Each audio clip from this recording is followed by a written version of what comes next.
Meerut police line में आयोजित बैठक में पुलिस और प्रशासनिक अधिकारियों ने कांवड़ यात्रा की तैयारियों की विस्तार से समीक्षा की। पुलिस अधीक्षक नगर विनायक गोपाल भोसले ने डीजे संचालकों को बताया कि यात्रा की गरिमा बनाए रखना सभी की जिम्मेदारी है।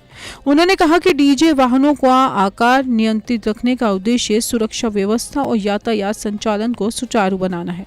कई बार ऊंचे और बड़े डीजे सेट बिजली के तारों, पुलों और अन्य संरचनाओं के लिए खतरा बन जाते हैं।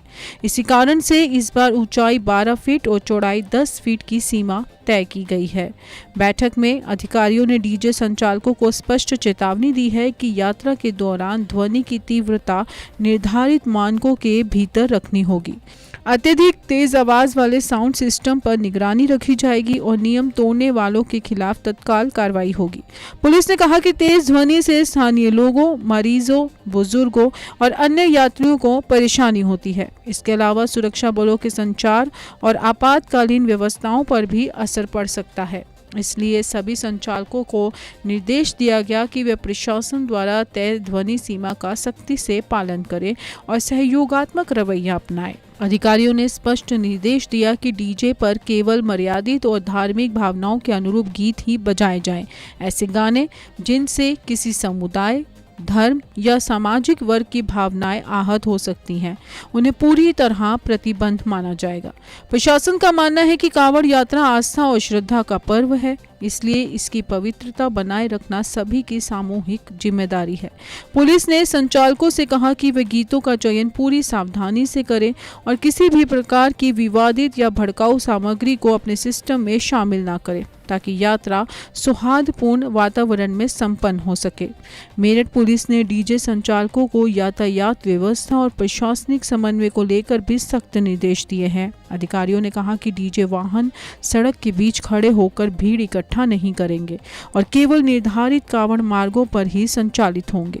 बिना अनुमति रूट बदलने पर कार्रवाई की जाएगी। संचालकों ने ये भी कहा गया है कि किसी दुर्घटना, झगड़े, भगदड़ या फिर संदिग्ध गतिविधि की सूचना तुरंत स्थानीय पुलिस को दें। प्रशासन का उद्देश्य लाखों श्रद्धालुओं की यात्रा को सुरक्षित, शांतिपूर्ण और व्यवस्थित ढंग से संपन्न कराना है, इसलिए हर संचालक का सहयोग अनिवार्य माना गया है। मेरठ प्रशासन ने कांवड़ यात्रा को लेकर स्पष्ट संदेश दिया कि आस्था के इस पर्व में अनुशासन और सुरक्षा से कोई समझौता नहीं होगा। 12 फीट से ऊंचे और 10 फीट से चौड़े डीजे सेट पर रोक, अश्लील और भड़काऊ गानों पर प्रतिबंध, ध्वनि सीमा का पालन और तय कांवड़ मार्गों पर ही वाहनों का संचालन, ये सभी कदम यात्रा को शांतिपूर्ण और व्यवस्थित बनाने के उद्देश्य से उठाए गए हैं। प्रशासन को उम्मीद है कि डीजे संचालक और श्रद्धालु सहयोग करेंगे ताकि सावन की कांवड़ यात्रा श्रद्धा, सुरक्षा और सौहार्द के साथ संपन्न हो सके। सावन की कांवड़ यात्रा को लेकर मेरठ में इस बार तैयारियां पहले से ज्यादा सख्त और व्यवस्थित नजर आ रही। डीजे की ऊंचाई 12 फीट और चौड़ाई 10 फीट तय करने के साथ तेज आवाज और अश्लील या भड़काऊ गानों पर रोक लगा दी गई है। प्रशासन चाहता है कि यात्रा के दौरान भक्ति और श्रद्धा का माहौल बना रहे और किसी भी तरह की अव्यवस्था, जाम या विवाद की स्थिति पैदा ना हो। लाखों श्रद्धालुओं की सुरक्षा और सुविधा को ध्यान में रखते हुए हर व्यवस्था पर नजर रखी जा रही है।